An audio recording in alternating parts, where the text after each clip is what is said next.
Regina del Carmon Hernandez Garcia didn't intend to be a big-time banana grower, and compared to some of her neighbors in Nicaragua, she still isn't. But she's discovered that bananas can provide her with enough money to support herself and her family. The scene behind her is what all her land used to look like: scrawny trees and worthless brush. She scratched out a living selling firewood. Then she got connected with a community development program made possible by Foods Resource Bank and its partners, Church World Service, and a local cooperative, the Interchurch Center for Social and Theological Studies, known as Snippets. She learned how to plant bananas and other fruit trees on her land, and now is able to take 1,000 bananas to market on a weekly basis. I sell bananas at 50 pesos per 100, she says, and with that money I buy rice, soap, oil, sugar, coffee, and I save up little by little to buy shoes, too, and buy clothing. Thanks to God, since Sietas started working with us, it's different, because now we have the banana plants. Pretty soon, Regina will be able to diversify, as the fruit trees that she planted several years ago will begin to bear fruit. She's already showing off these mangoes from trees she planted 3 years ago.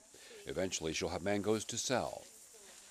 Regina is one of 35 families in the Matillera community in Nicaragua who have benefited from this program, one that not only earns her a better income, but empowers her and others in the program to speak with more authority and confidence to government officials, pressing for better roads, a better water supply, and improved living conditions in their community.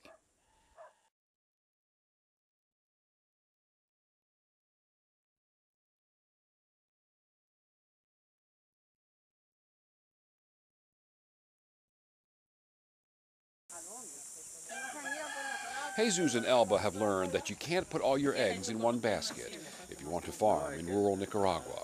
Jesus raises cattle, rabbits, and goats and plants banana trees.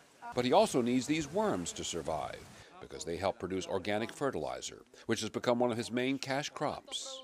Me siento agradecido de personas como ustedes que... I feel very grateful to have people like you, Jesus says. Even though you didn't know us, you gave us this help so we could get ahead. The help he refers to is training offered through a local community development organization, a partner of Church World Service and Foods Resource Bank. It's a program that helps train villagers in rural Nicaragua to grow their own food, and in many cases produce enough to sell to others. For Jesus, the key was vermin culture beds. He learned how to mix manure with organic material, and after 2 weeks, the worms and ants produce a rich supply of organic fertilizer to sell. 1,200 pounds the first year, he now sells 2,000 pounds a year, earning enough to feed his family and purchase this new stove, one which is much safer and more efficient than traditional stoves, requiring a third less firewood. Energized through this program, he and others in his community dream now of getting a tractor and exploring solar energy and finding other high-tech ways of bettering their community and enriching their lives.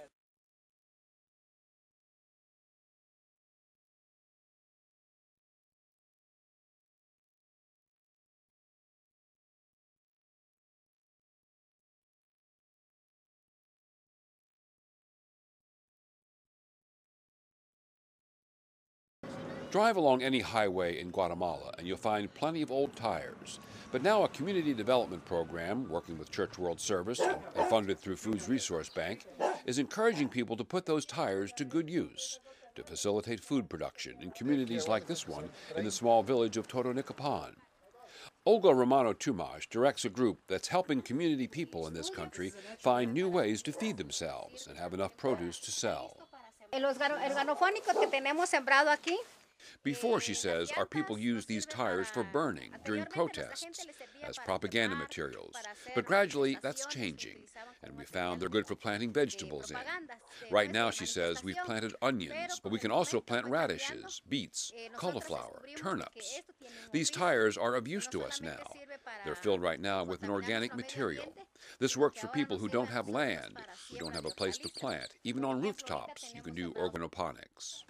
The program, run by the Conference of Evangelical Churches in Guatemala, also offers training on water purification, greenhouse gardening, creating organic fertilizer through vermiculture, all projects that contribute to a sustainable food supply for people here, efforts that are possible through growing projects in North America, which invest funds in Foods Resource Bank to help empower impoverished people and the land that sustains them.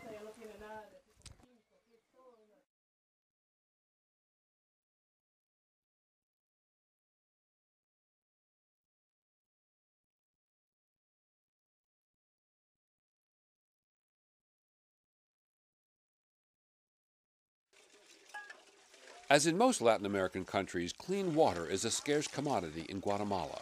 But people in the small community of Totonicapán are learning techniques that not only keep their water supply clean, but use it to ensure a sustainable food supply.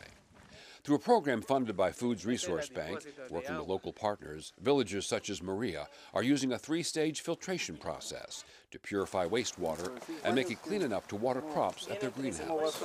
Roberto works with a local organization that is doing the training.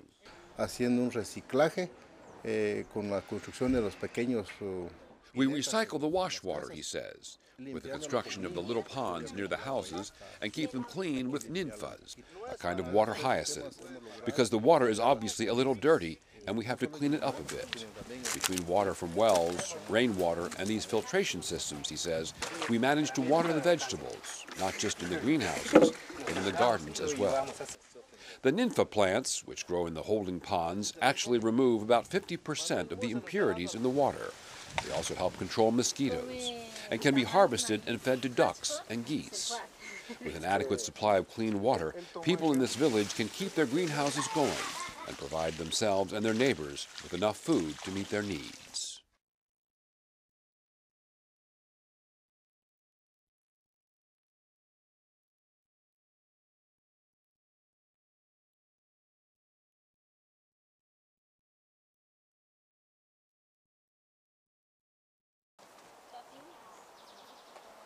Celso and Petrona and their children spent a lot of time in their greenhouse, growing mostly tomatoes, as well as some other vegetables.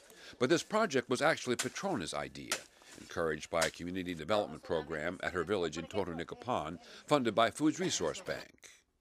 At the time, Celso was an assistant to the mayor. He and other men in the community tried to stop the construction of the greenhouse, that is, until the tomatoes started piling up. El primer año sacamos 3 quintales. The first year, he says, we got only 3 bags of tomatoes. The second year, it increased a little. We got around 4 bags. In subsequent years, when the greenhouse started producing more than the family could use, and they had enough to sell at the local market, Celso was convinced. He not only cooperated, but he went out and built his own greenhouse, next to Petrona's, complete with a rainwater collection device to water the crops. Working with the Conference of Evangelical Churches in Guatemala and Church World Service, more and more people in this community are discovering ways to grow a sustainable food supply and even have enough surplus to sell. It's all because people in the U.S. designate a portion of their harvest to raise money for Food's Resource Bank, which in turn funds sustainable food production in countries like Guatemala, projects that help transform and empower impoverished people and the land that sustains them.